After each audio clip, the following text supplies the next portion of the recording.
1914 წლის ზაფხულში ევროპაში თითქმის არავის სჯეროდა, რომ რამდენიმე კვირაში მსოფლიო ომი დაიწყებოდა. ქალაქები ცხოვრობდა ჩვეულებრივად, ხალხი ისვენებდა, პოლიტიკოსები კი საჯაროდ ამბობდნენ, რომ დიდი კონფლიქტი აღარავის ჭირდებოდა. მაგრამ იმავე დროს ქვეყნები ერთმანეთს უკვე უნდობლად უყურებდნენ. იარაღი გროვდებოდა, ალიანსები მყარდებოდა და ერთი პატარა მოვლენა საკმარისი აღმოჩნდა, რომ პროცესები ვეღარ გაჩერებულიყო. რამდენიმე კვირაში ომში ჩაერთო თითქმის მთელი ევროპა. და ის, რაც თავიდან ადგილობრივ დაპირისპირება ჩანდა, მსოფლიო ისტორიაში ერთ-ერთ ყველაზე დიდ კატასტროფად გადაიქცა. თითქმის იგივე განმეორდა მეორე მსოფლიო ომის წინაც. მაშინაც ბევრს ეგონა, რომ ასეთი მასშტაბის ომი აღარ მოხდებოდა. მაგრამ დაძაბულობა უკვე იმდენად დიდი იყო, რომ ერთ მომენტში ყველაფერი ერთად აფეთქდა. დღეს მსოფლიო ისევ გავს იმ პერიოდს, როცა გარედან ყველაფერი კონტროლქვეშ ჩანს, მაგრამ სინამდვილეში რამდენიმე დიდი კონფლიქტი ერთდროულად ვითარდება. ქვეყნები ისევ აძლიერებენ არმიას. ბირთვული იარაღი ისევ მთავარი ძალაა და სულ უფრო ხშირად ისმის ერთი და იგივე კითხვა. რა მოხდება თუ ერთ დღეს ეს დაძაბულობა მართლა დიდ ომში გადაიზარდა? საუბარი ომზე ხშირად შორეულ და აბსტრაქტულ საფრთხედ ჟღერს, მაგრამ ყველაფერი სულ სხვანაირად გამოიყურება იმ მომენტში, როცა პირველი დარტყმები უკვე განხორციელებულია და მსოფლიო ჯერ კიდევ ვერ ხვდება სინამდვილეში რა დაიწყო. ყველაფერი იწყება გვიან ღამით, როცა საინფორმაციო სააგენტოები ავრცელებენ პირველ ცნობას სარაკეტო დარტყმის შესახებ. თავდაპირველად ინფორმაცია დაუზუსტებელია. წერენ, რომ შეტაკება მოხდა საზღვრის ერთ მონაკვეთზე და რამდენიმე სამხედრო ობიექტი განადგურებულია. რამდენიმე წუთში ვრცელდება მეორე შეტყობინება, რომ რეგიონში საჰაერო სივრცე დაიხურა და სამხედრო ავიაცია სრულ მზადყოფნაშია გადაყვანილი. ასეთ დროს ჯერ არავინ ამბობს, რომ ომი დაიწყო. ოფიციალური განცხადებები მოკლეა და თითქმის ყველა ამტკიცებს, რომ სიტუაცია კონტროლქვეშ არის. პირველი საათის განმავლობაში ინფორმაცია სწრაფად იცვლება. ტელევიზიები გადადის საგანგებო რეჟიმზე. პირდაპირ ეთერში ჩნდება კადრები სამხედრო ტექნიკის გადაადგილებიდან. საზღვაო ხომალდები ტოვებს პორტებს. რამდენიმე ქვეყანა აცხადებს, რომ არმია მზადყოფნის უმაღლეს დონეზე გადახრავს. სოციალურ ქსელებში ვრცელდება სხვადასხვა ვიდეო, სადაც ისმის აფეთქებების ხმა, თუმცა ზუსტად არავინ ამბობს, რა მასშტაბის შეტაკებაა. დილამდე უკვე ცნობილი ხდება, რომ კონფლიქტში ერთზე მეტი ქვეყანაა ჩართული. ზოგი სახელმწიფო კეტავს საზღვრებს. ნაწილობრივ ჩერდება ფრენები, იზრდება საწვავისა და ოქროს ფასი, ხოლო საფონდო ბირჟები მუშაობის საგანგებო რეჟიმში აგრძელებს. ქალაქებში ცხოვრება ჯერ ისევ ჩვეულებრივ მიდის, მაგრამ ახალი ამბების ფონი იცვლება. ყველა არხზე ერთი და იგივე თემაა და ყოველი საათის შემდეგ ჩნდება ახალი ინფორმაცია, რომელიც აჩვენებს, რომ ვითარება სწრაფად ფართოვდება. რამდენიმე საათის შემდეგ ჩნდება პირველი ოფიციალური განცხადებები სამხედრო ალიანსებიდან. შტაბები ადასტურებს, რომ სიტუაცია კონტროლს ხდება და დამატებითი ძალები გადაადგილდება. ამ მომენტიდან უკვე ნათელია, რომ ეს აღარ არის ერთი დღის დაპირისპირება. მოვლენები ისე ვითარდება, რომ პროცესის გაჩერება სულ უფრო რთული ხდება და ყურადღება გადადის ერთ კითხვაზე, რომელი ქვეყანა ჩაერთვება შემდეგ. პირველ საათებში ჯერ ისევ რჩება იმედი, რომ კონფლიქტი ლოკალურ ჩარჩოში დარჩება, მაგრამ თანამედროვე სამყაროში ომი იშვიათად ჩერდება იქ, სადაც დაიწყო. პირველი დღის ბოლოს კონფლიქტი უკვე ერთი რეგიონის ფარგლებს სდება. თავდაპირველი დარტყმების შემდეგ სამხედრო შტაბებში ერთმანეთის მიყოლებით ირთვება დახურული ხაზები. საჰაერო ბაზებზე ცხადდება განგაში და მოკავშირე ქვეყნები საკუთარ ძალებს მზადყოფნის უმაღლეს დონეზე გადახრავს. ერთი ქვეყნის წინააღმდეგ განხორციელებული შეტევა ამ დროს უკვე მხოლოდ ერთი ქვეყნის პრობლემა აღარ არის. ეს ნიშნავს, რომ რამდენიმე დედაქალაქში ერთდროულად იწყებენ მოქმედებას. ზღვაში გადის ავიამზიდები, სამხედრო სატრანსპორტო თვითმფრინავები ერთმანეთის მიყოლებით ეშვება ბაზაზე. ცაზე იზრდება საბრძოლო ავიაციის მოძრაობა, ხოლო თანამგზავრები უწყვეტად აკვირდება საზღვრებს, პორტებს და საჰაერო სივრცეს. ტელევიზიებში უკვე აღარ აჩვენებენ მხოლოდ აფეთქებების კადრებს. ახლა ეკრანებზე ჩანს რუკები, გადაადგილებული ფლოტები და ქვეყნები, რომლებიც რამდენიმე საათის წინ ჯერ კიდევ დამკვირვებლის როლში იყვნენ, ახლა კი საკუთარ არმიას გზაში უშვებენ. სიტუაცია საბოლოოდ მაშინ მძიმდება, როცა ვრცელდება ინფორმაცია, რომ ერთ-ერთი დარტყმისას დაზიანდა ობიექტი, სადაც უცხო ქვეყნის სამხედროების იმყოფებოდნენ. ამ მომენტიდან ომი ორ მხარეს შორის დაპირისპირება აღარ არის. იწყება საგანგებო შეხვედრები, ელჩების გამოძახება, სამხედრო ალიანსების განცხადებები, საჰაერო თავდაცვის სისტემების ჩართვა და ძალების სწრაფი გადასროლა ყველაზე მგზნობიარე რეგიონებში. რამდენიმე საათში ბრძოლა უკვე სამ მიმართულებაზე ვითარდება: ჰაერში, ზღვაზე და კიბერსივრცეში. სახელმწიფოები ჯერ ისევ ერიდებიან სიტყვა მსოფლიო ომის თქმას, მაგრამ მოქმედებები უკვე სხვა რამეს აჩვენებს. ფრონტის ხაზი ფართოვდება, მოთამაშეები მატულობს და ამ მომენტიდან მთავარი კითხვა უკვე ის კი აღარ არის, როგორ დაიწყო ეს ყველაფერი. მთავარი კითხვაა ვის მიწვდება შემდეგი დარტყმა. ნატოს კოლექტიური თავდაცვის მექანიზმი და მოკავშირეთა სამხედრო ინტეგრაცია სწორედ იმას ნიშნავს, რომ ფართო ესკალაციის კრიზისი მარტო ორ ქვეყანას იშვიათად რჩება.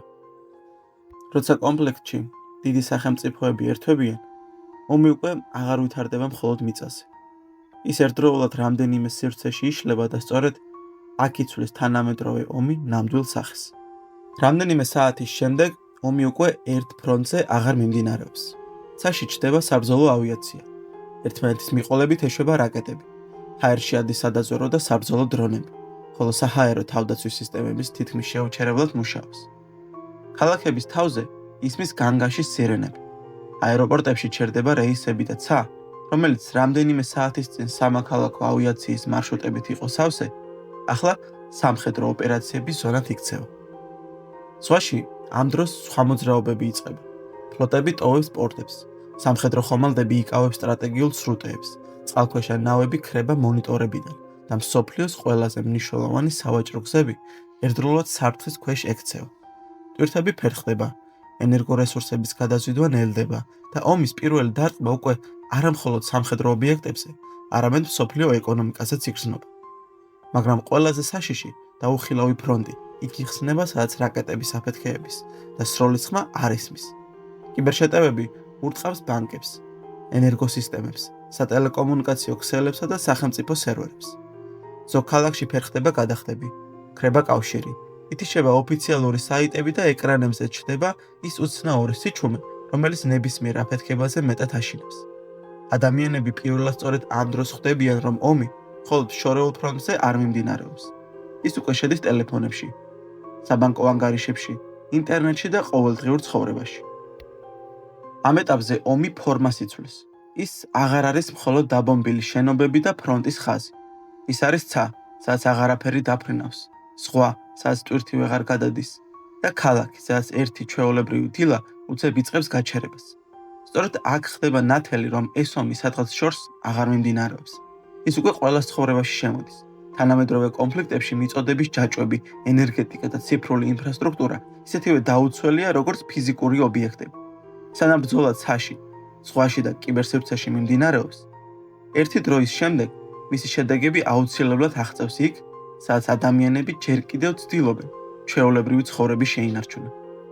ომის დაწყებიდან ძალიან ცოტა დრო გადის, მაგრამ ქალაქში ყველაფერი უკვე სხვანაირად გამოიყურება.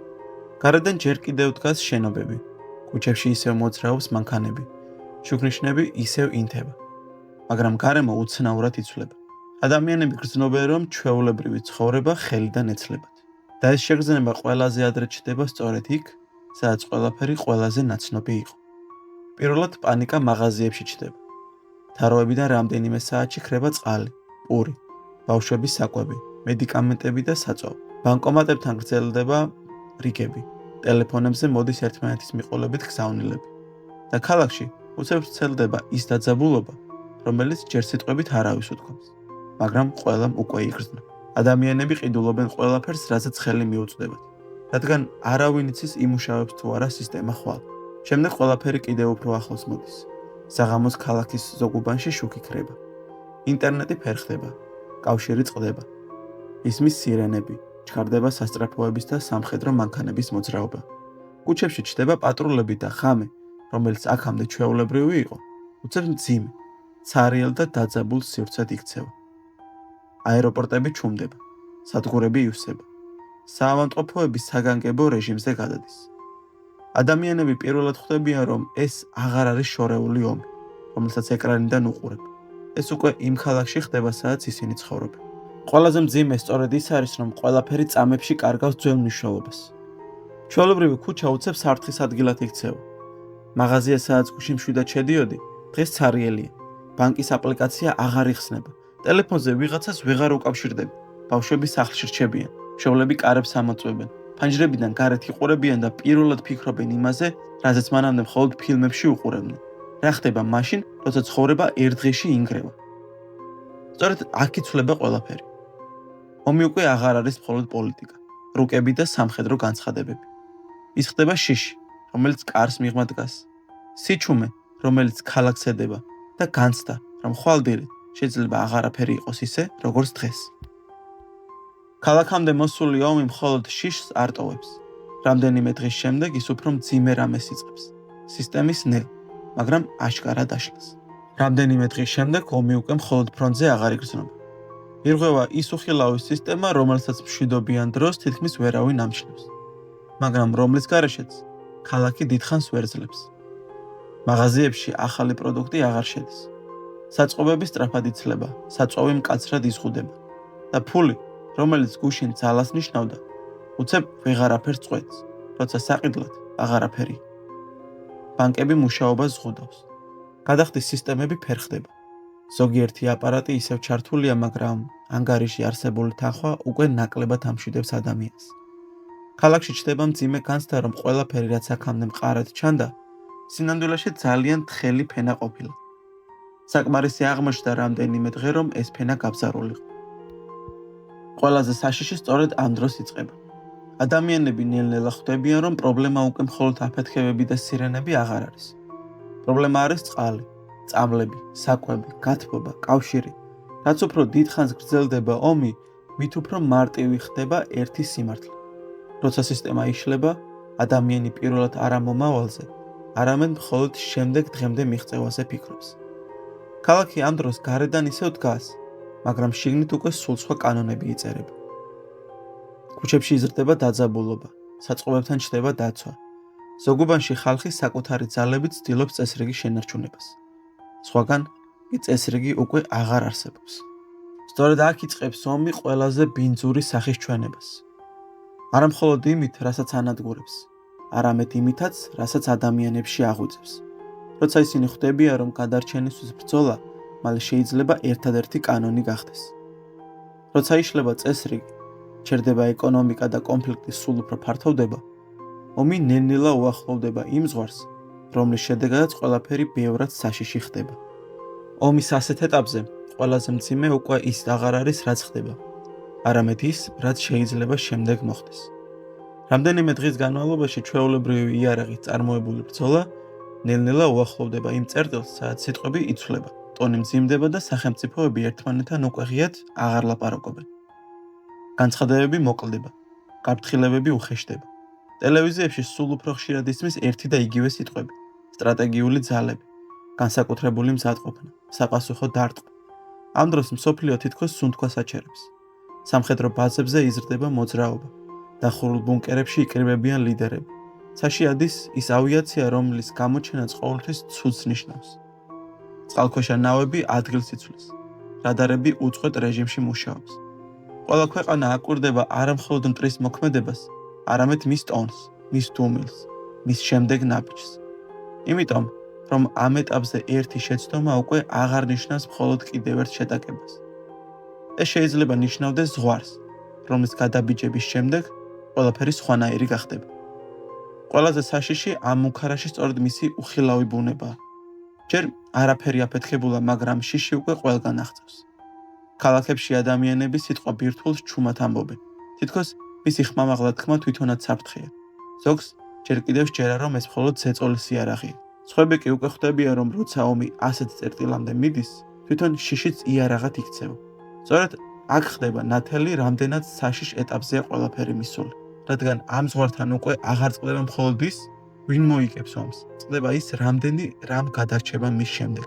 ბირთვული საკითხი აქ შეგნებულად რჩება მუქარის დონეზე. ეს არის ყველაზე სახიფათო ზღვარი, რომლის არსებობაც უკვე ცვლის გადაწყვეტილებას, დიპლომატიას და ადამიანების ყოველდღიურ შიშს.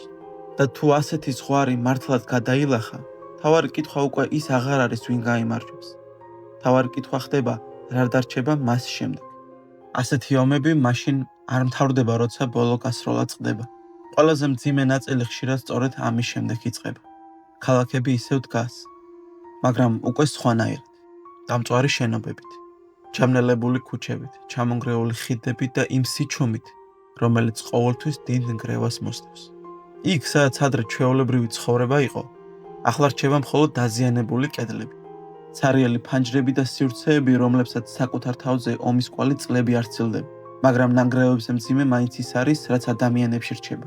ომი მთავრდება რუკებზე, შეთანხმებებში, მოლაპარაკებების მაგიდაზე, მაგრამ ადამიანების ცხოვრებაში ის ბევრად უფრო დიდხანს გრძელდება. რჩება შიში, რომელსაც ვერავინ ხედავს. რჩება დანაკარგი, რომელსაც ვერაფერი ავსებს. რჩება განცდა, რომ ერთ დროს ნორმალური ცხოვრება არსებობდა და მერე ერთ დღეში დაინგრა. ვინც ასეთ პერიოდს გადაურჩა, მისთვის მსოფლიო უკვე ვეღარასოდეს ხდება ისეთი, როგორც ადრე იყო. და მაშინ ნათელი ხდება ყველაზე მძიმე რამ. მსოფლიო ომში გამარჯვებულების სინამდვილეში თითქმის არ არსებობენ. არსებობენ ქვეყნები, რომლებიც ძმებს ინარჩუნებენ, ნაკლებს კარგავენ. ამ პოლიტიკურად უფრო ძლიერები გამოდიან, მაგრამ საბოლოოდ რჩება ერთი საერთო შედეგი: განადგურებული ქალაქები, გამოფიტული ეკონომიკა, გატეხილი საზოგადოება და თაობები, რომლებსაც ომის დასრულების შემდეგაც მისი შედეგები ცხოვრება უწევთ. სწორედ ამიტომ დიდი ომის ყველაზე საშიში ნაწილი მხოლოდ მისი დაწყება არ არის. ყველაზე საშიში ის არის, რაც მის შემდეგ რჩება: სამყარო, რომელიც გარედან ისევ იგივე ჩანს, მაგრამ სინამდვილეში უკვე სრულიად შეცვლილია.